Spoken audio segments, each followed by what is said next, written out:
பாகிஸ்தான் அமைச்சர் வந்து இந்தியா எப்போ வேணாலும் தாக்கலாம், 36 மணி நேரத்துக்குள்ள தாக்கலாம், அலர்ட்டா இருங்கன்னு. 2வது நாளே வாருக்கு போகணும் அப்படின்னு அவசியம் கிடையாது. நம்ம நாட்டை பாதுகாத்தாச்சு, இனிமேல் தீவிரவாதத்தாக இருக்காம பார்த்தாச்சு. அவனை கொஞ்சம் பயப்பட விட்டு அடிக்கலாம் அப்படிங்கிறது இந்தியாவோட நோக்கம்.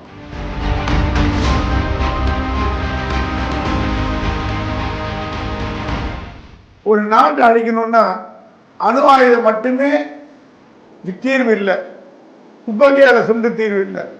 நம்ம என்ன பண்ணிட்டோம், நதி நீர் வழி அவன் வாய அடிச்சிட்டோம்.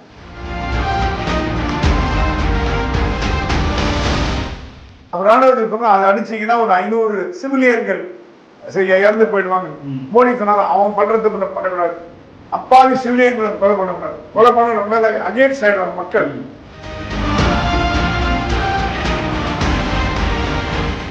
அணு ஆயுதம் கேள்விப்பட்டிருக்கீங்களா, நாங்க எங்ககிட்ட அது இருக்கு, நாங்க பிரயோகிக்கலாமா அப்படின்லாம் அவங்க பேசுறாங்க. நிலை அந்த ரியாக்டர் சென்டர் அதை அடிச்சுட்டா வச்சுக்கோங்க, இந்தியாவுக்கு அந்த அடிக்கிற சக்தி இருக்கு. பிரம்மோஸ் ஏவுகணை போய் கரெக்டா துல்லியமா அடிச்சுட்டு வந்துடும்.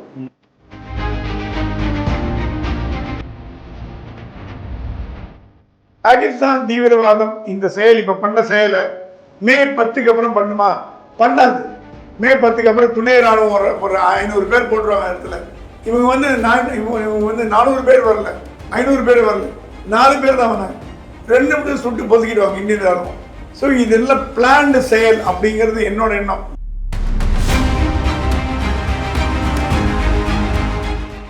பேச்சுவார்த்தை மூலமா தான் நீங்க பாகிஸ்தான் இன்க்ளூட் பண்ணல. அதை விட்டு நான் நதியை நிப்பாட்டுவேன், ராணுவ தாக்குதலுக்கு தயாராகுவேன் அப்படிங்கும் போது இன்னும் பிரச்சனையை நம்ம தானே சீரியஸ் ஆக்குற மாதிரி இல்லை. யார்கிட்ட பேச்சுவார்த்தை நடத்தணும்? பாகிஸ்தான் நல்லவங்க கிட்ட பேச்சுவார்த்தை நடத்தணும். ரோகி கிட்ட எப்படி பேச்சுவார்த்தை நடத்த முடியும்?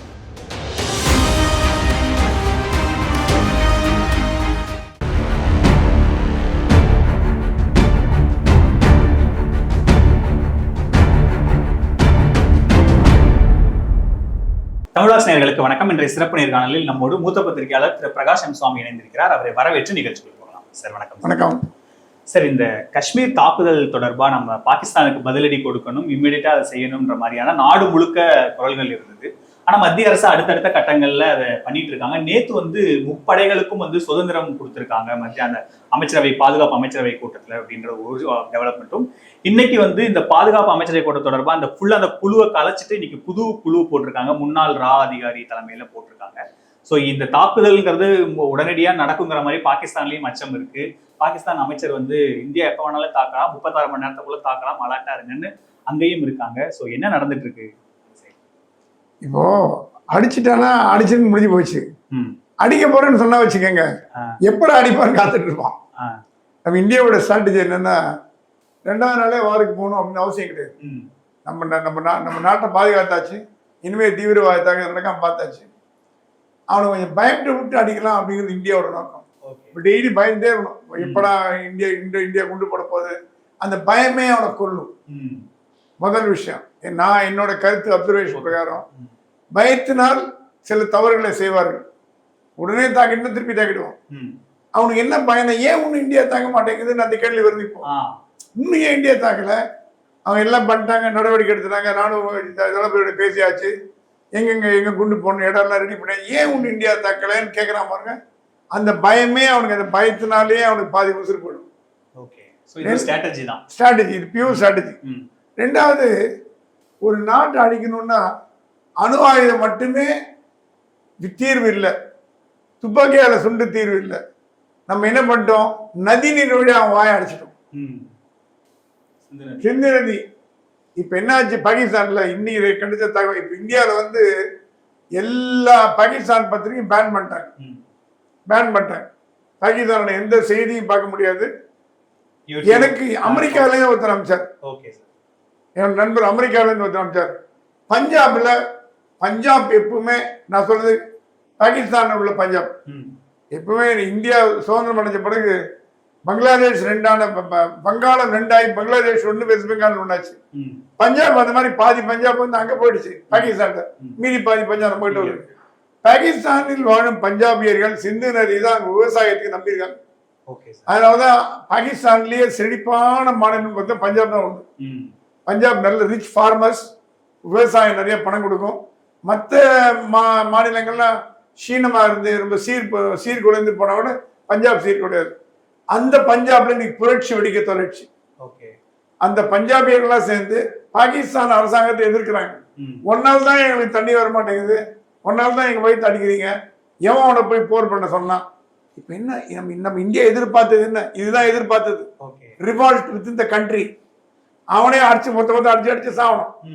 அது இல்லாம பாகிஸ்தான்ல ஷியா சுன்னி தகராறு ஒரு 60-70 ஆண்டு காலம் நடக்குது. 2 மாநிலங்கள் ஷியா சுன்னி ஒண்ணு சேராது. இதுல ஒரு பிரிவு இந்தியாவுக்கு ஆதரவு தெரிவிச்சிட்டாங்க ஆல்ரெடி. இப்போ அந்த ஆதரவு தெரிவித்ததன் மூலமாக எதிர்பிரிவு வந்து பாகிஸ்தான் சப்போர்ட் பண்ணுது. உள்நாட்டு கலவரம் வரக்கூடிய ஒரு சூழ்நிலை இந்தியா பாருங்க சைலண்டா இவ்வளவு வேலை பண்ணி பாருங்க. நம்ம குண்ட ஒரு தோட்டா வந்து பாகிஸ்தான்ல போய் விழல. ஒரு ராணுவ விமானம் இந்திய வான்வெளியை கிராஸ் பண்ணி பாகிஸ்தானுக்கு போல. ஆனா நம்மளோட கூர்மையான புத்தியினால அவனுக்கு என்னென்ன குடைச்சல் கொடுக்கணுமோ அதுதான் குடைச்சல் கொடுக்க ஆரம்பிச்சிட்டோம். ஆனா என்னன்னா சார், இப்ப தொடர்ச்சியா நம்ம இந்த மாதிரி தாக்குதல் எதுவும் பண்ணா பாகிஸ்தானுக்கு பதிலடி கொடுக்காம இருக்கும்போது தொடர்ச்சியா மத்திய அரசு இதே மாதிரியே அமைதியாவே பூச்சாண்டி காமிச்சிட்டு அப்படி செட்டில்ட் ஆயிடுவாங்க அப்படிங்கிற மாதிரி ஒரு விமர்சனமும் வைக்கப்படுது. அதுக்கு என்ன பதில்? அடிக்க மாட்டேன்னு யார் சொன்னா? நேரம் பார்த்து அடிப்பான்னு தான் சொல்லுவோம். ஓகே. பிரதமர் என்ன பண்ணார் தெரியுமா? இந்த நடக்கும்போது சவுதி அரேபியாவில் இருந்தார். உடனே கிளம்பி வந்தார். வந்து நைட் 1 மணி வரைக்கும் மீட்டிங் போட்டார், ஆலோசனை பண்ணாரு. அதுக்கப்புறம் சொன்னாலும் நம்ம வந்து உலக நாடுகளோட நட்புறவை வச்சுட்டு அவங்கள ஆதரவோட நம்ம பாகிஸ்தான் அடிக்கணும். எப்படி ஒசாமா பின் லாடன் வந்து உள்ள பூந்து அடிச்சாங்க பாருங்க அமெரிக்கா. அதே லெவல்ல பராக் ஒபாமா பண்ண மாதிரி பண்ணுன்ற மாதிரி அவங்க பேசியிருக்காங்க. அப்புறம் என்னாச்சு, லஷ்கர்-இ தொய்பாவோட ஹெட் குவார்டர்ஸ் வந்து கராச்சியில இருக்கு. அதை அடிக்கலாம் முதல்ல பிளான் பண்ணாங்க. அப்புறம் ராணுவத்துக்கு சொன்னா அதை அடிச்சீங்கன்னா ஒரு 500 சிவிலியன்கள் இறந்து போயிடுவாங்க. மோடி சொன்னார் அவங்க பண்றது பண்ணக்கூடாது, அப்பாவி சிவிலியன்களை கொலை பண்ணக்கூடாது, கொலை பண்ண நம்ம மேல அகேன்ஸ்ட் ஆயிடுவாங்க மக்கள். இப்ப நமக்கு இதோட ஜோக்கு பாகிஸ்தான் மக்கள் இந்தியாவுக்கு ஆதரவா இருக்காங்க. அதான் முதல் விஷயம். ஆனா சிந்து நதி தண்ணியை நிறுத்தி அப்பாவி சிவிலியனை நம்ம சிந்து நதி தண்ணி நிறுத்தினாலும் அப்பாவி சிவிலியன் செத்து போறது இல்ல. விலைவாசி ஏறும் போது அவங்க வந்து அரசாங்கத்து பாதிக்கப்படுறாங்கல்ல சார். பாதிக்கப்பட்டாதான் அவங்களுக்கு கோவம் திரும்ப பாகிஸ்தான் அரசாங்க மேல. ஏன் பாதிக்கப்படுறாங்கன்னா இத்தனை நாளா பாகிஸ்தான் நம்ம கொடுத்திருந்தோமே, ஏன் கொடுத்திருந்தோம்? இதோட பெரிய ஜோக்கு 1971 வாருக்கு அப்புறம் கூட நம்ம நிறுத்தல. முதல் தடவை இப்பதான் நிறுத்திருக்கோம். நீங்க முதல்ல நிறுத்தினீங்கன்னா 2 முதல்ல நிறுத்த அப்ப வந்து புட்டோ அக்ரிமெண்ட், ஷிம்லா அக்ரிமெண்ட் போட்டாங்க. பார்லிமெண்ட் அட்டாக் போது நிறுத்தல. எப்போ நிறுத்தல? மும்பை அட்டாக் போது நிறுத்தல. இப்ப நிறுத்திருக்காங்கன்னா மோடி என்ன சொன்னாரா, அந்த நாட்டு அரசாங்கத்தை அந்த நாட்டு மக்களே தண்டிக்கணும். நம்ம தண்டிக்கிறதுக்கு முன்னாடி நம்ம தண்டிக்க தான் போறோம். இதெல்லாம் ராஜதந்திர நடவடிக்கைகள், மோடி எடுக்கிற ராஜதந்திர நடவடிக்கைகள். அடுத்து என்ன பண்ணுங்க, சேட்டலைட்டை வச்சு நம்ம கிட்ட ரொம்ப அட்வான்ஸ் நவீன சேட்டலைட்லாம் இருக்கு. அந்த சேட்டலைட் ஒட்டியும் நம்ம 2 பேரும் என்ன பேசுறோம் நம்ம மாதிரி கேட்கிறோம். அந்த அளவுக்கு உதாரணத்துக்கு சொல்றேன், அந்த அளவுக்கு நவீன சேட்டலைட் இருக்கு. எங்கெங்க டெரரிஸ்ட் சென்டர் எல்லாம் கண்டுபிடிச்சிட்டாங்க.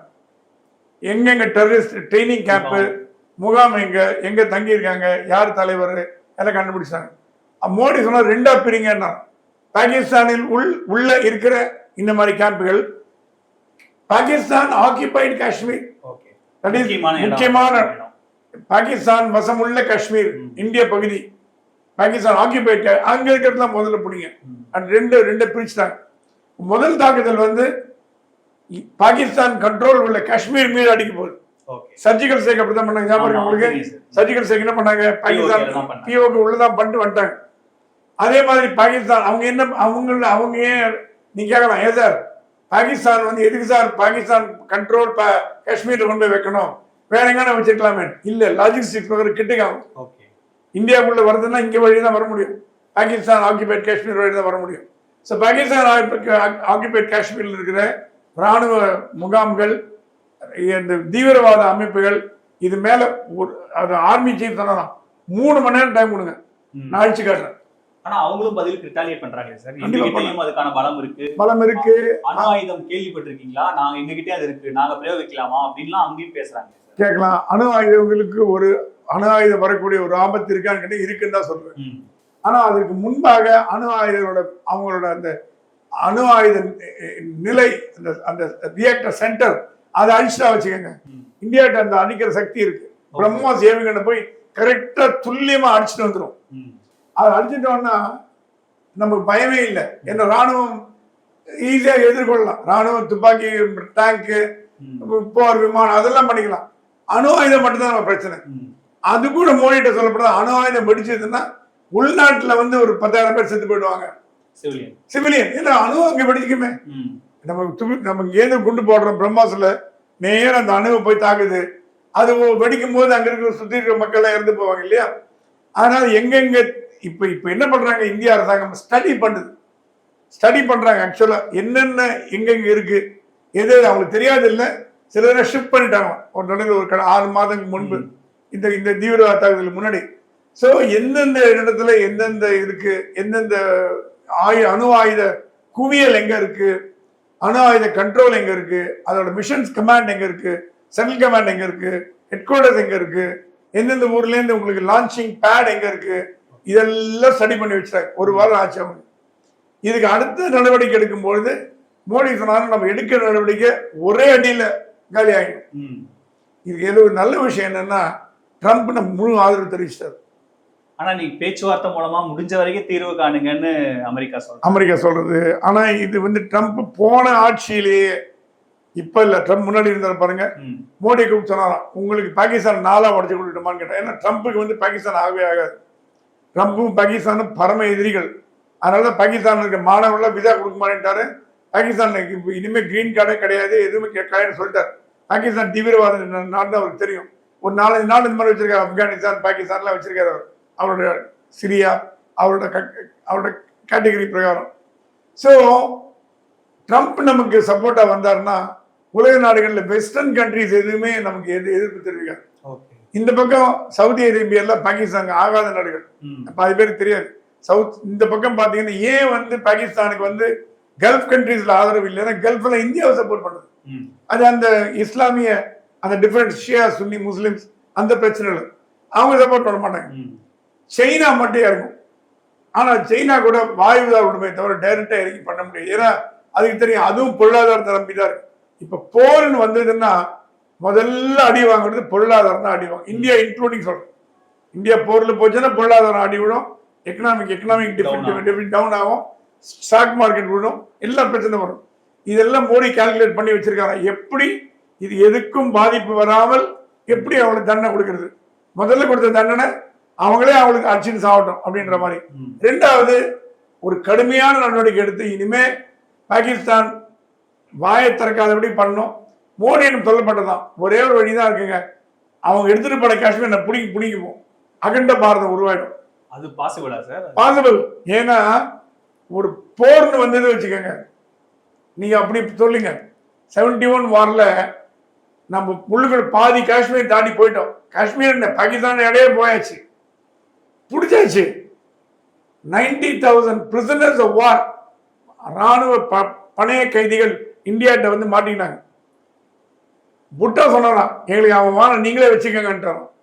90,000 பாகிஸ்தான் ராணுவ வீரர்களும் இந்தியாவில் வச்சா என்ன நடக்கும்? புட்டோ ரொம்ப கிளவரா ஆக்ட் பண்ணார். அந்த 1971 சிம்லா அக்ரிமெண்ட் போட்டு போது இந்திரா காந்தி கேட்டாங்களாம், எனக்கு இந்த 90,000 ராணுவங்களை திருப்பி எடுத்துக்கிற ஒரு கண்டிஷன், நீ பிடிச்ச நாளெல்லாம் எங்கிட்ட திருப்பி கொடுக்கணும். எப்படி போட்டார் பாருங்க புட்டோ. பிடிச்ச எங்களோட நிலப்பரப்பை பிடிச்சத லைன் ஆஃப் எல்ஓசியில் தான் இருக்கணும், நீங்க பிடிச்சதெல்லாம் திருப்பி கொடுக்கணும், அப்பதான் எடுத்துப்பேன், இல்ல நீங்களே வச்சுக்க, எனக்கு தேவையே இல்லை. 90,000 ராணுவர்கள் எப்படி வச்சுக்க முடியும்? அந்த நேரத்தில் இந்திரா காந்தி சுயமா செயல்பட்டு அந்த 90,000 ராணுவர்கள் பாகிஸ்தான்ல போட்டுருந்தாங்கன்னா இவ்வளவு நேரம் காஷ்மீர் ஒன்னா இருக்கும், பாகிஸ்தான்ல பாதி பசங்க நம்ம கிட்ட வந்திருக்கும். ஆனா அது ஒன்றும் அந்த நேரத்துல வேற வழி இல்லை. எப்படி கந்தாகாரில் வந்து ஒரு அமைச்சரே வந்து ஒரு தீவிரவாதி கொண்டு போய் விட்டுட்டு நம்ம மீட்டு வந்தாரு, ஒரு ஹோம் மினிஸ்டரோட பொண்ணு ஜஸ்வந்த் சிங், அப்ப பிஜேபி கவர்மெண்ட் தான் நடந்தது. ஸோ சில விஷயங்கள்ல வந்து சில விஷயங்கள் அது போகல தான் நடக்கும், நம்ம ஒன்றும் பண்ண முடியாது. ஆனா மத்திய அரசாங்கம் கூடிய விரைவில், வெகு விரைவில், 2 நாள் 3 நாளுக்குள்ள மிகப்பெரிய போரை தொடுக்கும். அது சிவிலியனுக்கு பாதிப்பு வராம அரசாங்கத்துக்கு கடுமையான ஒரு தண்டனை கொடுக்குற மாதிரி வருங்கிறது என்னோட நண்பர்கள் கூறிய வாக்கு. ஆனா இப்ப இன்னொரு விஷயம் என்ன சார், இப்போ ஆரம்ப காலத்துல இந்த போர் வந்த போது, இந்த தாக்குதல் நடந்த போது ஒரு செக்யூரிட்டி லேப்ஸ் இருந்தது, ஒரு பாதுகாப்பு குறைபாடு சிக்கல்லாம் இருந்தா அதனாலதான் உள்ள வந்துட்டு போயிட்டாங்க அப்படிங்கிற மாதிரி இருந்தது. உடனடியா அதை திசை திருப்பறதுக்காக அதிரடியான சில நடவடிக்கைகள் மத்திய அரசு எடுத்தது. அதுக்கப்புறம் மக்களோட கவனம் வேற பக்கம் திசை திரும்பினதுக்கு அப்புறம் அது அப்படியே கொஞ்சம் செட்டில்ட் ஆகிற மாதிரி இருக்கே. அந்த முன்னாடி இருந்த அந்த ஜோஷ் இல்லாத மாதிரி இருக்கே சார். இல்ல இது நீங்க சொல்றது புரியுது. செக்யூரிட்டி லேப்ஸ் நான் முதல்ல இன்டர்வியூல ஃபர்ஸ்ட் இன்டர்வியூல சொன்னேன். ஏன்னா மெரினா பீச்சில் ஒரு 1000 பேர் வந்தாங்கன்னா 50 போலீஸ்காரர் இருப்பான். நீங்க டூரிஸ்ட் வந்து வராங்க, ஒரு 100 பேர் வராங்கன்னா ஒரு மிலிட்ரி வரக்கூடாது, பாராமிலிட்ரி தான் வராங்க. மிலிட்ரிக்கு வேலையே கிடையாது. எல்லாம் மிலிட்ரி வந்து யுத்தம் பண்ணதான் மிலிட்ரி, பாதுகாக்கிறது வந்து பாராமிலிட்ரி தான். பாராமிலிட்ரி போலீஸ் மாதிரி அவங்க கிட்டத்தட்ட துணை ராணுவம், ராணுவத்துக்கு ஈக்குவலண்ட். அவங்க ராணுவம் இல்லாத தவறுன்னு நான் முதலே சொன்னேன். அப்புறம் அவங்க சொன்னாங்க டெல்லியில இருந்து ஒரு நியூஸ் கிடைச்சது, அந்த டூரிஸ்ட் ஆபரேட்டர் கூட்டு போனா பாருங்க, அவன் பர்மிட் வாங்க கூட்டு போயிட்டான். ஆக்சுவலா வந்து சபரிமலை சீசன் இத்தனை தேதி தொடங்கும் அப்படின்னு ஒரு கணக்கு வச்சிருக்கோம். அந்த மாதிரி பேல்காம்ல மே 10ஆம் தேதியில துவங்கும் அப்படிங்கிற அபிஷியல் கணக்கு. இவங்க என்ன பண்ணாங்க, வியாபாரத்துக்கோசரம் ஏப்ரல் கடைசியிலே கூட்டு போயிட்டாங்க. அந்த தவறு அது செக்யூரிட்டி லேப்ஸ். அங்க நான் சொன்னேன், ஏன்னா அப்படிப்பட்ட ஒரு டூரிஸ்ட் ஆபரேட்டர் நமக்கு உளவாளியா கூட இருக்க வாய்ப்பு உண்டு இல்லையா? என்ன கூட்டு போய் உள்ளடி வேலை பார்த்து அவங்கள கூட்டு போய் நிக்க வச்சு, ஏன்னா அவனுக்கு தெரியும். இதே ஒரு மிலிட்டரி எக்ஸ்பர்ட் கேட்டாரு, பாகிஸ்தான் தீவிரவாதம் இந்த செயல் இப்ப பண்ண செயலை மே 10க்கு அப்புறம் பண்ணுமா? பண்ணாது. மே 10க்கு அப்புறம் துணை ராணுவம் ஒரு 500 பேர் போட்டுருவாங்க இடத்துல. இவங்க வந்து 400 பேர் வரல, 500 பேர் வரல, 4 பேர் தான் வந்தாங்க. 2 நிமிடம் சுட்டு பொதுக்கிடுவாங்க இந்தியன் ராணுவம். ஸோ இதெல்லாம் பிளான்டு செயல் அப்படிங்கிறது என்னோட எண்ணம். அதனால டூரிஸ்ட் ஆபரேட்டர் கூப்பிட்டு நீங்க உள்ள பிடிச்சிடுவாங்க. டூரிஸ்ட் ஆபரேட்டர் ஏதோ கொடைக்கானல் மலையில கூட்டு போன மாதிரி பேசுறீங்க. அவ்வளவு செக்யூரிட்டியை தாண்டி மேல போகணும் இல்லை சார். நீங்க அவ்வளவு மிலிட்டரி பேஸ் இருக்கு, ஊட்டி மலையிலேயே 4 செக் போஸ்ட் இருக்கு சார். நீங்க அங்க மேல பல்காம் கிட்டத்தட்ட ஒரு 150 கிலோமீட்டர்ஸ் தான் பிஓகேக்கும் அதுக்கும். அவ்வளவு ஹை ரிஸ்க் இருக்கிற பிளேஸ்ல சாதாரணமா கூட்டிட்டு போயிட முடியுமா? இவங்க என்ன நினைச்சாங்க, இந்திய துணை ராணுவம் இப்ப யாரும் டூரிஸ்ட் போக மாட்டாங்க, குளிர் வின்டர் அது யாரும் ஞாபகம் வச்சுங்க. வின்டர் கொஞ்சம் கொஞ்சமா போனதுக்கு அப்புறம் சம்மர் பீரியட் தான் கூப்பிட்டு போனோம். கரெக்ட். நான் செக்யூரிட்டி லேப் சொன்னது வந்து பாகிஸ்தான் கிட்ட நம்ம ஏமாந்தோம்னு சொல்ல, நம்ம நாட்டு டூரிஸ்ட் கிட்ட நம்ம ஏமாந்தோம்னு சொல்றேன். நம்ம ராணுவம் கோட்டை, நம்ம துணை ராணுவம் கோட்டை விட்டது, காஷ்மீர் அரசாங்கமும் கோட்டை விட்டது. அது போலீஸோட வேலை தான். இவன் என்ன சொன்னா, போய் இப்ப என்ன சொல்றாங்க, அவங்க போலீஸ் தான் பாதுகாக்கணும், நாங்க இல்லைன்றாங்க. அவங்க சொன்னா இல்ல துணை ராணுவம் தான் பாதுகாக்கணும். அங்க அதுக்குள்ள ஒரு பஞ்சாயத்து போயிட்டு இருக்கு. ஸோ இது கூட்டி கழிச்சு பார்த்தீங்கன்னா இது முதல் காரணம் டூரிஸ்ட் ஆபரேட்டர். ஏன்னா அங்கே நடந்து போக முடியாது, குதிரை மேலே தான் வச்சு கூட்டு போக முடியும். You cannot walk, you cannot go by car, ட்ரெயின்ல போக முடியாது. டெரெயின் அப்படி இருக்கு. அந்த மாதிரி டெரெயின்ல கூட்டு போன ஆட்கள் யாருன்னா டூரிஸ்ட் ஆபரேட்டர். அந்த டூரிஸ்ட் ஆபரேட்டர் ஒருத்தனை கொலை பண்ணாங்கிறதுனால நீங்க எல்லாருமே நல்லவன்னு சொல்லணும். அவன் வந்து கூட 10 பேர் போறாங்கன்னா 12 அவன் போயிருக்கலாம், அவனை கொலை பண்ணிட்டாங்க. ஸோ அவன் கொலை பண்ணதுனால வந்து டூரிஸ்ட் ஆபரேட்டர் சந்தேக நிழல் படியாமல் இருக்கான்னு நான் படியும் தான் சொல்லுவேன். ஏன்னா இவங்களே கூட்டு போய் நம்ம தண்டனை வாங்கி கொடுத்து அது கூட காசு வாங்கியிருப்பான். அவங்களாம் பணம் தான் முக்கியம். காஷ்மீர்ல வந்து தேசபக்தின்னு பார்த்தீங்கன்னா ரொம்ப கம்மி. அங்க இருக்கிற மக்களுக்கு மட்டும்தான் தேசபக்தி. மற்றவங்களாம் இந்தியாங்கிறது ஒரு வெளிநாடு, ஒரு அயல் நாடுன்ற மாதிரி தான் ஃபீலிங் வரும்.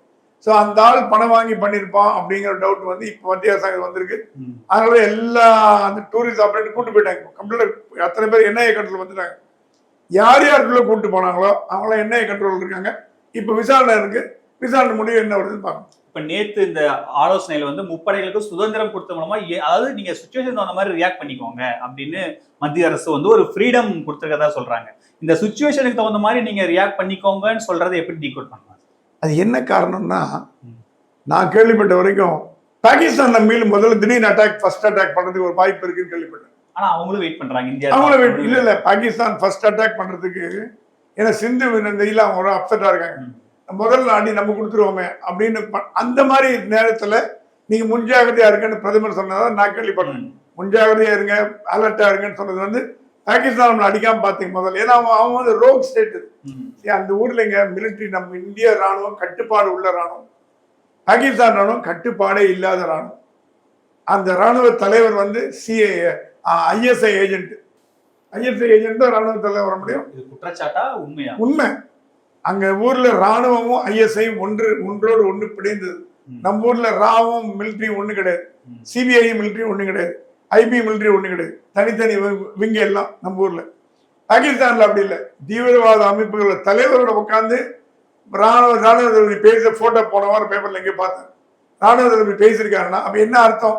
ராணுவமும் தீவிரவாதமும் ஒரே கொடை, ஒரே அமைப்பு, ஒரே லீடர்ஷிப் கீழே வருது. அந்த ஊர்ல ஜனாதிபதி பிரதமரை விட பவர்ஃபுல் மேன் ராணுவ தளபதி தான். உங்களுக்கே தெரியாது. ராணுவ தளபதி சொன்னா பிரதமரோ ஜனாதிபதி கேட்டுதான். Civilian elected prime minister president மக்களால் தேர்ந்தெடுக்கப்பட்டு ஓட்டு போட்டு தேர்ந்தெடுக்கப்பட்டவர்களை விட ராணுவ தளபதிக்கு இப்ப இல்ல ஒரு 50-60 ஆண்டுகளாவே நடந்து வருது. அயூப் கான் இருந்தார், ஜெனரல் முஷாரப் இருந்தார், அயூப் கான் இருந்தார். இவங்க என்ன பண்ணுவாங்க, அப்படியே ராணுவ சிலையே இருப்பாங்க. திடீர்னு கட்டிட்டு கோட் சூட் எல்லாம் போட்டுட்டு இன்னில நான் தான் ஜனாதிபதிவாங்க.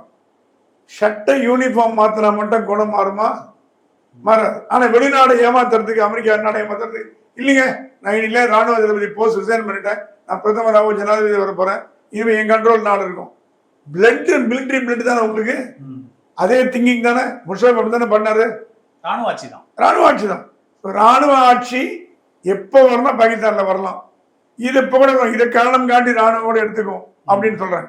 என் நண்பர் வேடிக்கை சொல்லுவார், பாகிஸ்தானியர்கள் பணக்காரர்கள், பாகிஸ்தான் ஏழை கண்ட்ரி பாரு. ஒரு பாகிஸ்தானையும் கோடிக்கணக்கில் பணம் வச்சிருப்பான். ஆனா நாடு வந்து பேங்க்ரப்ட் நாடு, ஏழை நாடு. அந்த மாதிரி இந்த நேரத்துல வந்து பாகிஸ்தான்ல வந்து மிலிட்ரி என்ன பண்ண போறதுங்கிறது யூகிக்கிறது கொஞ்சம் கடினம். ஏன்னா பாகிஸ்தான் மிலிட்ரி ரொம்ப டஃப் மிலிட்ரி. அது இந்தியா கண்ட எங்க ஒண்ணு வேணாங்க. இப்போ நம்ம இந்த தாக்குதலுக்கு ஒரு 4 நாளைக்கு முன்னாடி பாகிஸ்தானோட ராணுவ தளபதி பேசியிருக்காரு. இதை 1947 பத்தி. இந்தியாவும் பாகிஸ்தானும் 2ஆ பிரிக்கப்பட்டது காரணம் மதம். நம்ம இருக்க வரைக்கும் அவங்க நிம்மதியா இருக்க முடியாது, அவங்க நம்ம நிம்மதியா இருக்க முடியாது. என்னத்துக்கு இதெல்லாம் ராணுவ தளபதி பேச வேண்டிய வேலை? தீவிரவாதிகள் தூண்டி விடுது. தீவிரவாதிகள் பெப்டாக் மாதிரி கொடுக்குறாங்க பாருங்க, ஒரு உற்சாக மருந்து. நம்ம கழுத்து நரம்பு போன்றதெல்லாம் பேசினார், அந்த மாதிரிலாம் பேசினாரு. அப்பவே நம்ம எதிர்பார்த்திருக்கணும். அப்பவே எனக்கு கேட்ட மத்திய அரசாங்கம் அப்பவே எதிர்பார்த்து தயார் நிலையம் எடுத்துருக்கணும். எங்கெங்க போரஸ் பாயிண்ட். ஸ்ரீ ராணுவ தளபதி ஜெனரல் பத்மநாபன் சொல்லுவார், இப்ப காலமானார் போன வருஷம், பாகிஸ்தான்லேருந்து காஷ்மீர் ரொம்ப ஈஸிம்பார். ஏன்னா போரஸ் பார்டர், பெரிய பார்டர், 3000 கிலோமீட்டர். நீ ஒரு அடிக்கு ஒரு ஆர்மி போட முடியாது, பாராமிலிட்டரியும் போட முடியாது. நீ ஃபென்ஸ் போடலாம், பூமி கடில தோண்டி வராங்க, என்ன பண்ண முடியும்? எவ்வளவுதான் பாதுகாக்க முடியும்? ஒரு ஸ்டேஜுக்கு மேல முடியாது. தப்பு பண்றவங்க முடிவு பண்ண பண்ணியாகும். அந்த மாதிரி போரஸ் பார்டர் இருக்கிறதுனால அது ஈஸியா குற்றவாளிகள் வந்துட்டு போறதுக்கு வசதியா. அது இல்லாம லோக்கல் பீப்புளோட சப்போர்ட் அவங்களுக்கு இருந்திருக்கு. இப்ப இல்ல. இப்ப நான் கேள்விப்பட்ட வரைக்கும் காஷ்மீரத்து மக்கள் ரொம்ப சந்தோஷமா இருக்காங்க, இந்திய அரசாங்கத்தை வந்து வாழ்த்துறாங்க. ஏன்னா அவங்களுக்கு நிம்மதியா இருக்கு இப்போ. ஆனா அந்த நிம்மதியை குலைக்கும்படி நடந்த இந்த தாக்குதல் வந்து பாகிஸ்தான் மக்கள் எப்படி விரும்பலையோ காஷ்மீரத்து மக்கள் விரும்பல. இது பண்ணது வந்து ஒரு குதிரை வண்டிக்காரன், ஒரு டூரிஸ்ட் ஆபரேட்டர், ஒரு போனி ஆள் பண்ணிருக்காங்க தவிர காஷ்மீரத்து மக்கள் இது விரும்பல. ஏன்னா அவங்க நிம்மதியா வேலை செஞ்சுட்டு இருந்தாங்க. அந்த வேலை போச்சு. இப்போ இல்ல, ஹோம் மினிஸ்டர் தான் சொன்னாரு, தீவிரவாதம் முற்றிலும் ஒழிக்கப்பட்டு விட்டது, காஷ்மீர் சுதந்திரமா இருக்கு, யார் வேணா வந்து லேண்ட் வாங்கலாம், வாங்கிக்கோங்க, டூரிஸ்ட் வாங்க, காஷ்மீர் வேற எங்க கண்ட்ரோல், ஆர்மி கண்ட்ரோல்ல இருக்கு, ஒரு சிக்கலும் இல்லைன்னு சொல்லி நம்பி தானே அந்த டூரிஸ்ட் எல்லாம் அங்க போறாங்க. அப்போ இந்த மாதிரி தாக்குதல் நடக்கும்போது இப்போ இன்னைக்கு உமர் அப்துல்லா வந்து டூரிஸ்ட் எல்லாம் வாங்க, யாரும் ஹெசிடேட் பண்ணாதீங்க, இவங்க எந்த சிக்கலும் வராதுன்னு அவர் வந்து கிட்டத்தட்ட அந்த ரெக்வஸ்டையும் வைக்கிறாரு. அப்போ இந்த சிக்கலை மத்திய அரசு அக்னாலேஜ் பண்ணல, நம்ம தேவையில்லாம ஒரு ஃபால்ஸ் ஹோப் கொடுத்துட்டோம், இனிமே இந்த மாதிரி நடக்காம பாத்துக்கணுங்கிற மாதிரியான விஷயங்களை மத்திய அரசு என்ஷூர் பண்ணுவோம்ல. பிரச்சனையே அங்கேருந்து வந்தது. டூரிஸ்ட் வர்றது தீவிரவாதிக்கு எப்படி பிடிக்கும்? அமைதி திரும்ப தீவிரவாதிக்கு எப்படி பிடிக்கும்? மக்கள் சந்தோஷமா வாழுறது தீவிரவாதிகள் எப்படி பிடிக்கும்? மக்கள் சந்தோஷமா வாழ்ந்தாங்கன்னா இந்தியன் கவர்மெண்ட் ஆதரிக்கிறான்னு அர்த்தம். எப்படி பிடிக்கும்? அந்த ஊர்ல அமைதி திரும்பி சந்தோஷமா இருக்காங்க, வேலைக்கு போறாங்க. முன்னெல்லாம் மாணவர்கள் கல் அடிப்பாங்க மிலிட்டரி ஜீப் மேல, உங்களுக்கு தெரியும் நினைக்கிறேன், ராணுவ வண்டி போய் கல் அடிப்பாங்க. இப்ப எல்லாரும் வேலைக்கு போக ஆரம்பிச்சிட்டாங்க, படிக்க போயிட்டாங்க. மோடி வந்து ஒரு கோடிக்கணக்கான லட்சக்கணக்கான கோடிக்கணக்கான ரூபாய் காஷ்மீர் ஒதுக்கி அவங்களுக்கு வேணுங்கிற வசதி எல்லாம் பண்ணி கொடுத்து, அதே நேரத்தில் டெமோகிராபி மாற்ற பாக்குறோம். காஷ்மீர்ல காஷ்மீர் மட்டுமே இருக்கக்கூடாது. இப்போ இங்கே இந்த பெங்களூர்ல போய் நம்ம தங்குறோம், ஹைதராபாத்ல மெட்ராஸ் போறாங்க, திருவனந்தபுரத்துல இருந்து நம்ம மெட்ராஸ் போறாங்க, நம்ம பாம்பேல போய் தங்குறோம். இந்தியா முழுக்க ஒரே நாடு தானே, இங்கோட ஆதார் கார்டு இருந்தா மட்டும் போதும். காஷ்மீர்ல மட்டும் அது இத்தனை நாள் இல்ல. இப்போ வந்து 80,000 ரெசிடென்சி பர்மிட்னு கிரீன் கார்டு மாதிரி ஒன்று கொடுத்து மற்ற ஊர்ல இருந்து ஆளுங்களை கொண்டு குடியேற்றாங்க பாருங்க. அதுதான் தீவிரவாதிகளுக்கு பிடிக்க மாட்டேங்குது. அவங்க என்ன சொல்றாங்க, காஷ்மீரோட டெமோகிராஃபியை மாத்தாதீங்க, நீங்க காஷ்மீர் இஸ்லாமிய கண்ட்ரி ஸ்டேட்டா தான் இருக்கணும். மோடி சொல்றாங்க அந்த மாதிரி இஸ்லாமிய ஸ்டேட்ல இருக்கக்கூடாது, எல்லா மக்களும் எல்லாம் இணக்கமா இருக்கணும். ஏன் நீ உங்களுக்கு மட்டும் அந்த மாதிரி தனியை பிரிஞ்சு போறான்னு இருக்கக்கூடாது. நாளைக்கு வந்து இந்துக்களையோ கிறிஸ்டியன்களையோ சீக்கியர்களையோ பஞ்சாபியர்களோ நம்ம காஷ்மீரத்தில் குடியமர்த்தினோம்னா காஷ்மீர் ப்ராப்ளம் மறுபடியும் வராதுங்கிறது அவருடைய எண்ணம். ஏன்னா காஷ்மீர் ப்ராப்ளம் வரதுக்கு காரணமே இந்த காரணம் தான். ஸோ அது மோடி திறமையா பிளான் பண்ணி செயல்படுறாரு. இருந்தா கூட நீங்க சொன்ன நல்ல காரணங்கள் எல்லாமே கண்ணை உறுத்தது யாருக்கு? தீவிரவாதி கண்ணை உறுத்துது. அதனாலதான் அந்த மாதிரி தாக்குதல் நடந்திருக்கும். இப்போ இந்த சிக்கல் வந்து இப்போ நீங்க திரும்ப காஷ்மீரை மக்கள் போறதுக்கு ஒரு ஹெசிடேஷன் பண்ணுவாங்க. ஒருவேளை இயல்பு நிலை திரும்பல போல இருக்கு, நம்ம இனிமே அங்க போக வேண்டாம்லாம் மக்கள் நிறைய பேர் தயங்குறதுக்கும் ஒரு வாய்ப்பு இருக்குல்ல சார்? அதையும் நம்ம கன்சிடர் பண்ணி தானே வாய்ப்பு இருக்கு, கண்டிப்பா வாய்ப்பு இருக்கு. ஆனா ஒரு மாசம் பார்ப்பாங்க, எந்த தீவிரவாத தாக்குதல் இல்லைன்னா போக ஆரம்பிச்சாங்க. நம்ம ஊர்ல வந்து நம்ம ஜனங்க வந்து இஸ்ரேலுக்கே போயிட்டு வந்தாங்க, ஹமாஸ் இருக்கிறதுக்குலாம் போயிட்டு வந்திருக்காங்க, நண்பர்கள் குழுவா போயிட்டு வந்திருக்காங்க. அது மாதிரி இப்போ இந்தியாவில் நிறைய டிராவல் பண்ணக்கூடிய ஒரு ஹேபிட் வந்துருச்சு. நிறைய வெளிநாட்டுக்கு போறது, வெளியூருக்கு போறது நிறைய வந்து அந்த வெளியில என்ன இருக்குன்னு பார்க்கணுங்கிற ஒரு உணர்வு வந்திருக்கு. ஸோ இதனால டூரிசம் பாதிக்குமான டெம்பரவரியா பாதிக்கும், ஒரு மாசத்துக்கு பாதிக்கும். ஆனா நான் பெர்மனண்டா இதை சொல்யூஷன் கொண்டு வரதுக்கு நீங்க பாகிஸ்தானை இன்க்ளூட் பண்ணாம, பாகிஸ்தான் கிட்ட பேச்சுவார்த்தை நடத்தாம, ஒரு சுமூகமான உறவு வராம காஷ்மீர் பிரச்சனையை தீர்க்க முடியாது இல்ல. திடீர்னு இன்னைக்கு 4 பேர் இருந்தவங்க நாளைக்கு இன்னும் 2 பேர் வருவாங்க. இது ஒரு போக வர இந்த பிரச்சனை இருந்துட்டே இருந்தா அப்புறம் எப்படி அந்த காஷ்மீர் டெவலப் ஆகும்? அமித்ஷா அவர்கள் பேசுற மாதிரி அங்க தீவிரவாதம் இல்லாத ஒரு மாநிலமா எப்படி அது மாறும்? பேச்சுவார்த்தை மூலமா தான் நீங்க பாகிஸ்தான் இன்க்ளூட் பண்ணும்ல. அதை விட்டுட்டு நான் நதியை நிப்பாட்டுவேன், ராணுவ தாக்குதலுக்கு தயாராகுவேன் அப்படிங்கும் போது இன்னும் பிரச்சனையை நம்ம தானே சீரியஸ் ஆக்குற மாதிரி இல்ல. யார்கிட்ட பேச்சுவார்த்தை நடத்தணும்? பாகிஸ்தான் நல்லவங்க கிட்ட பேச்சுவார்த்தை நடத்தணும். ரோகி கிட்ட எப்படி பேச்சுவார்த்தை நடத்த முடியும்? ஒரு கொலை குற்றவாளிகிட்ட வந்து பேச்சுவார்த்தை நடத்த முடியுமா? 70 ஆண்டுகளாக இந்தியாவை கூறு போடணும்னு பாக்குற ஆள்கிட்ட போய் டேபிள் இப்ப எல்லா பேச்சுவார்த்தை முடிச்சாச்சு. டாஷ்கண்ட் ஒப்பந்தம் லால் பகதூர் சாஸ்திரி போட்டார், சிம்லா ஒப்பந்தம் இந்திரா காந்தி போட்டாங்க, அப்புறம் வந்து வாஜ்பாய் ஒண்ணு போட்டாரு, மோடி வந்து நவாஸ் ஷெரீஃபோட பர்த்டேக்கு போயிட்டு வந்தாரு, சொல்லாம போயிட்டு போயிருந்தார். இதை விட நம்ம இந்தியா எக்ஸ்டெண்ட் ஹேண்ட் ஃப்ரெண்ட்ஷிப் கொடுக்க முடியாது. ஆனா பாகிஸ்தான் என்ற ஒரு நாடு இந்த உலகத்தின் வரைபடத்தில் இருக்கும் வரை நமக்கு தலைவலி தான், அது மாற்ற முடியாது. அதனாலதான் பலூச்சிஸ்தான் ஒரு நாடு இப்ப தனி நாடா வரப்போகுது. அது இந்தியா எல்லா உதவியும் பண்ணிட்டு வருது. பலூச்சிஸ்தான் வந்ததுன்னா அடுத்தது பஞ்சாபோடையும் நம்ம ஒன்றும் பண்ண மாட்டோம். நம்ம கண்ணு முன்னாடியே பாகிஸ்தான் ஒரு நாடு தூளா உடைய கண்ணு முன்னாடி பார்க்க போறோம். நம்ம கை ஒரு சின்ன ஒரு துரும்பு கூட கிள்ளி போடாம அதுவே உடையறதுக்கு உண்டான ஏற்பாடு பண்றது. நான் கேள்விப்பட்ட வரைக்கும் America is also interested in Balochistan. நீங்க வந்து நியூயார்க் நகரத்துல பாத்தீங்கன்னா எங்க பார்த்தாலும் ஃப்ரீ பலூச்சிஸ்தான் தான் டாக்ஸி எல்லாம் போடுறோம். ஸோ இன்டைரக்டா அமெரிக்கா சப்போர்ட் பண்ணுது. பலூச்சிஸ்தான் ஒரு நாடு உள்ள வந்துட்டு வச்சுக்கோங்க, பாகிஸ்தான் ஒண்ணும் பண்ண முடியாது. அந்த பலூச்சிஸ்தான் நாடு வரத்துக்கு உண்டான உதவி இந்தியா பண்ணும். அநேகமா நான் கேள்விப்பட்ட வரைக்கும் இந்த வருஷ கடைசிக்குள்ள பலூச்சிஸ்தான் வந்துடும்ன்றாங்க, நாடு உடஞ்சிடும்ன்றாங்க. அது உடஞ்சு அடுத்து பஞ்சாப் உடையும். ஏன்னா அவங்களுக்கு இப்போ இந்தியாவில இருக்கிற மக்கள் மோடி மேல கோபமா இருக்கலாம். ஒரு உதாரணத்துக்கு சொல்றேன், இந்தியா மேல கோபமா இல்லை. நம்ம இந்தியா நம்ம நாடுன்னு நினைக்கிறோம். ஏதோ ஒரு 2% 1% இந்தியா மேல கோபப்படலாம். ஜென்ரலா மோடியை பிடிக்காம, ராகுல் காந்தியை பிடிக்காம, ஆனா இந்தியா பிடிக்கும். பாகிஸ்தான்ல அப்படி இல்லை. அவங்களுக்கு பாகிஸ்தானையும் பிடிக்கல, அந்த நாட்டையும் பிடிக்கல, தலைவர்களும் பிடிக்கல. கம்பேர் பண்றாங்க. இந்தியா நம்ம கூட சுதந்திரம் வந்தது எப்படி இருக்கு பாருன்னா, டெவலப்மெண்ட் பஸ்ஸெல்லாம் விட்டாரு. அப்புறம் இப்ப ட்ரெயின் சம்ஜோதா எக்ஸ்பிரஸ் போச்சு, அது கொண்டு வச்சு தவிர்த்தீங்க. வகா பார்டர் மட்டும் தான் இருக்கு. நம்ம உள்ள போட்டு எதுக்கு ட்ரெயின் ஒண்ணுமே கிடையாது, ஆப்ஷனே கிடையாது. டூரிசம் வரணும் அப்படிங்கிறது. சீக்கிய மதத்தோட தலைவர் குருநாதர் குரு கோவிந்த் சிங், குருநானக் அவரோட இதெல்லாம் உள்ளதான் இருக்கு. குருத்வாரெல்லாம் அங்கதான் இருக்கு. இந்தியாவுக்கு போயிட்டு வரது இருக்கு. ஸோ பாகிஸ்தான் போன்ற துஷ்ட நாடுகளோட பேசுனீங்கன்னா யாரோட பேசுவீங்க? ராணுவ தளபதியோட.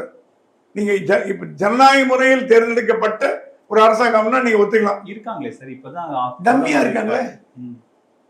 இருக்காங்களே. ஷபாஸ் ஷெரீஃப் டம்மி. ராணுவ தலைவர் சொல்றதா ஜனாதிபதியை பிரைம் மினிஸ்டர் கேட்கணும். அவங்ககிட்ட பேசி பிரயோஜனம் இந்தியாவுக்கு தெரிஞ்சு போச்சு. பேச்சுவார்த்தையினால் இனிமேல் எந்த பலனும் பாகிஸ்தான் ஏற்பட போறது இல்லை.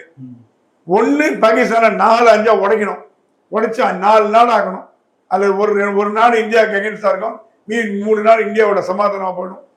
எப்படி பங்களாதேஷ் யார் உருவாக்கினது? இந்திரா காந்தி உருவாக்கினாங்க. அதே மாதிரி பலூச்சிஸ்தான் இந்தியா மோடி உருவாக்கிட்டு காஷ்மீர் நம்ம கிட்ட புடியின் போன காஷ்மீரை சேர்த்து விட்டார்னா இந்தியாவோட அகண்ட பாரதத்தோட முதல் பிகினிங்கா இருக்கும்னு என்னோட கருத்து. ஏன்னா மோடி ஏதாவது ஒரு சாதனை பண்ணிட்டு போனோம். இந்த காஷ்மீர் பிரச்சனை தாங்க 75 ஆண்டு காலம். அந்த காஷ்மீர் பிரச்சனைக்கு முதல் காரணமே ஜவஹர்லால் நேரு தான். நீங்களும் நானும் சண்டை போட்டா நம்ம 2 பேரும் சேர்ந்துப்போம். 3வது போலீஸ்காரன் கூப்பிட்டு எங்க 2 பேருக்குள்ள சண்டை தீர்த்து வைன்னு சொன்னாங்க. ஐக்கிய நாடுகள் சபையில ஒரு ரெசல்யூஷன் இன்னும் கூட பாஸ் ஆகாம இருக்கு. அது ஜவஹர்லால் நேரு ஐக்கிய நாடுகள் சபையில கொண்டு போய் எனக்கும் பாகிஸ்தானுக்கும் சமாதானம் பண்ணிக்கணும்னு சொல்லி வச்சது. இந்த மாதிரிலாம் சொன்ன ஒரு பிரதமர் இருக்கிறதுனால நம்ம இந்த மாதிரி கஷ்டப்படுறோம். 75 ஆண்டுகள் படுற கஷ்டத்துக்காக ஜவஹர்லால் நேரு பண்ண தவறு. அந்த தவறை இமாலய தவறு நினைக்கிறீங்க, நம்மளே தீர்த்திருக்கணும். எப்படி தீர்த்துக்கலாம்? எப்படி தீர்த்திருக்கலாம்னா அவர் பாகிஸ்தானோட ரொம்ப க்ளோஸா இருந்தார். பாகிஸ்தான் கராச்சி எல்லாம் போயிட்டு வந்தார். அவரும் ஜின்னாவும் நெருங்கிய நண்பர்கள். இன்ஃபேக்ட் யாரை கெட்டதோடு சொல்லுவாங்க, 2 பேரும் சொந்தக்காரங்களோட சொல்லுவாங்க, மாமன் மச்சான் உறவும்பாங்க. அந்த மாதிரி உறவினர் இருக்கும் பொழுது ஏன் நீங்க காஷ்மீர் தீக்கல? சைனாக்கார சண்டை போட்டா உங்க கூட அது எதிர்பாராத விபத்து. 62 வார் அது எதிர்பார்க்கல. இந்தி சீனி பாய் பாய்னாரு, முதல குதி நான் சுவன்லாய். ஆனா முடிஞ்சு போய் கதை ஓவர் நேர அதோட படுத்தாரு. அப்புறம் உயிரும் போயிட்டு. பாகிஸ்தான்ல ஏன் நீங்க படுத்தல? அதை விட என்ன ஜோக்குன்னா, சுதந்திரம் அடைஞ்ச பிறகு காஷ்மீர் அரிசி மகாராஜா அசென்ஷன் சர்டிபிகேட் காஷ்மீர் முழுவதும் இந்தியாவுக்கு சொந்தம் எழுதி கொடுத்தார். லெட்டர் எழுதி கொடுத்து ஜாயின் பண்ண வச்சார். அப்ப ராணுவம் என்ற போர்வையில தீவிரவாதிகள் அட்டாக் பண்ணாங்க. அப்ப ஜவஹர்லால் நேரு ராணுவத்தை அமைச்சிருந்தாருன்னா அவங்களை கொலை பண்ணிருக்கலாம். வல்லபாய் பட்டேல் சொன்னாராம், இல்ல அவன் ராணுவக்காரன் தான், அவன் தீவிரவாதி இல்ல. நேரு இல்ல இல்ல இல்ல அவன் தீவிரவாதி எல்லாம் கிடையாது, அவன் ஏதோ லோக்கல் சண்டைக்காரன் பண்ணிட்டு போறான், நம்ம ஒரு பெருசு பண்ண வேணாம். ஜவஹர்லால் நேரு பண்ண இமாலய தவறுகள்ல பல தவறுகள் காஷ்மீரத்திலிருந்து ஆரம்பிக்குது. நன்றி சார், இவ்வளவு நேரம் உங்க நேரத்தை எங்களோட செலவழிச்சு. நன்றி, தேங்க்யூ.